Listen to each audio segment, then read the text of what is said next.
दोस्तों, क्या आप जानते हैं कि ताजमहल की नींव लकड़ी से बनी हुई है, या फिर ये कि ताजमहल को शिव मंदिर बताने वाला सबसे पहला शख्स कौन था? तो चलिए शुरू करते हैं। Fact number 1। दोस्तों, हम सभी ये जानते हैं कि मुगल बादशाह शाहजहां ने ताजमहल अपनी तीसरी बेगम मुमताज महल की याद में बनवाया था। लेकिन ये जानकर आप हैरान रह जाएंगे कि मुमताज के अलावा शाहजहां की और 5 बीवियों को भी यहीं दफनाया गया था। मुमताज महल की मृत्यु शाहजहां के 14वें बच्चे को जन्म देते समय हुई थी। Fact number 2। शाहजहां ने ताजमहल का निर्माण 1632 में शुरू करवाया, जो 1653 तक चला। इस तरह ताजमहल को बनाने में पूरे 22 साल लगे। ताजमहल को बनाने में करीब 22,000 मजदूरों ने काम किया था, जिनमें भारत के अलावा फारस और तुर्की के मजदूर भी थे। Fact number 3। दोस्तों, आपको ये जानकर हैरानी होगी कि सफेद संगमरमर से बनी इस विशालकाय और खूबसूरत इमारत की नींव लकड़ी से बनाई गई थी। इससे भी हैरानी की बात यह है कि इसकी नींव में जो लकड़ी है वो यमुना के पानी की नमी के कारण ही अपनी मजबूती अभी तक बनाए हुए है, जबकि आमतौर पर कोई लकड़ी पानी के संपर्क में आते ही खराब हो जाती है। उससे उलट नमी की मौजूदगी में ये लकड़ी और मजबूत होती जाती है। शायद यही वजह है कि शाहजहां ने इस खूबसूरत इमारत को यमुना नदी के किनारे बनवाया था। Fact number 4। ताजमहल की हर नींव वाले कोने में एक एक मीनार है। ये चारों मीनार मकबरे को संतुलन देती है। ये चारों मीनारें 41.6 मीटर ऊंची हैं और दिखने में तो ये सीधी लगती हैं, लेकिन रियल में ये बाहर की ओर हल्की सी झुकी हुई हैं। इसका कारण ये है कि मीनारें भूकंप जैसी आपदा के समय में मुख्य इमारत पर गिरकर उसे नुकसान ना पहुंचा सके। Fact number 5। ताजमहल के निर्माण के लिए शाहजहां ने दुनिया के कई और देशों से बेशकीमती रत्नों और पत्थरों को मंगवाया था। शाहजहां चाहता था ऐसी भव्य इमारत का निर्माण जो दुनिया ने पहले कभी ना देखी हो। इसके लिए सफेद संगमरमर राजस्थान के मकराना से लाया गया था, जेड और क्रिस्टल चाइना से मंगवाए गए थे, लेपिस लजुली अफगानिस्तान से, तो टर्कोइज तिब्बत से, जैस्पर पंजाब से, तो सफायर श्रीलंका से और कार्नेलियन अरब से मंगवाया गया था। कुल मिलाकर ऐसे ही 28 बेशकीमती रत्नों को सफेद संगमरमर में जड़ा गया था। इन सभी चीजों को विदेश से आगरा लाने के लिए 1000 से भी ज्यादा हाथियों का इस्तेमाल किया गया था। Fact number 6। आजादी की पहली लड़ाई यानी 1857 की क्रांति के दौरान अंग्रेजों ने ताज को काफी नुकसान पहुंचाया।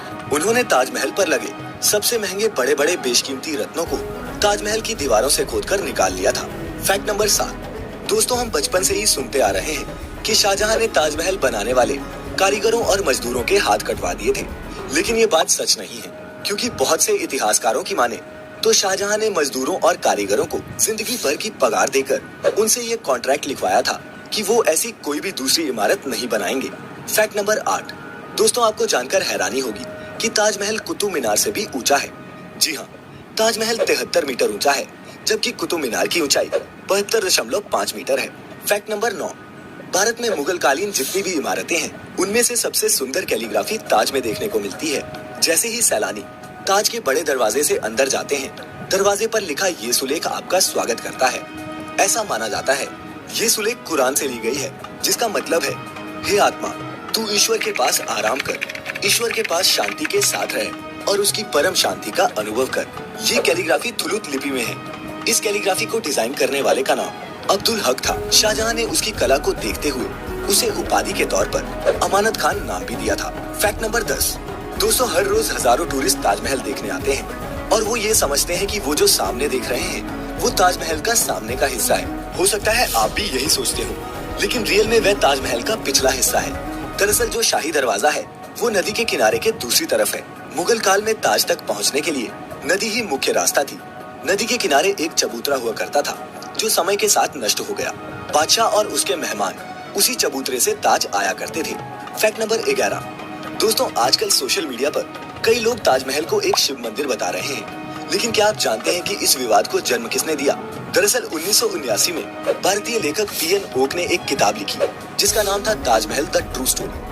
उन्होंने इस किताब में ये दावा किया कि ताजमहल मकबरा बनने से पहले एक शिव मंदिर था और इसका नाम तेजो महालय था। इतना ही नहीं, पीएन ओक ने अपनी बात को सिद्ध करने के लिए सन 2000 में ताज की साइट खोदने के लिए सुप्रीम कोर्ट को अर्जी भी दी थी, जिसे सुप्रीम कोर्ट ने रद्द कर दिया। बाद में आर्कियोलॉजिकल सर्वे ऑफ इंडिया ने स्पष्ट किया कि ताजमहल कभी एक शिव मंदिर था।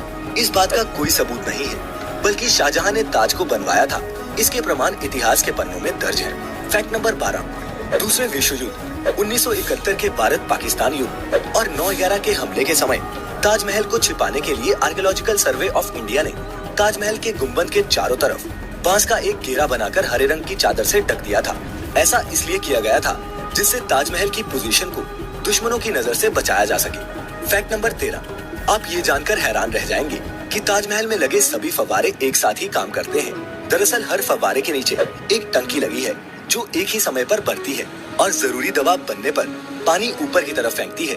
ये सभी फव्वारे बिना किसी भी मशीन या मोटर के पानी फेंकते हैं। फैक्ट नंबर 14, ताजमहल का रंग पूरे दिन में 3 बार बदलता है। सुबह के समय में ये गुलाबी दिखता है और शाम को दूधिया सफेद और चांदनी रात में ये सुनहरा दिखता है। सूर्य के अलग अलग एंगल पर होने के कारण ही ताजमहल दिन में अलग अलग रंगों का दिखता है, लेकिन इसका सबसे अद्भुत नजारा पूर्णिमा की चांदनी रात को लिया जा सकता है।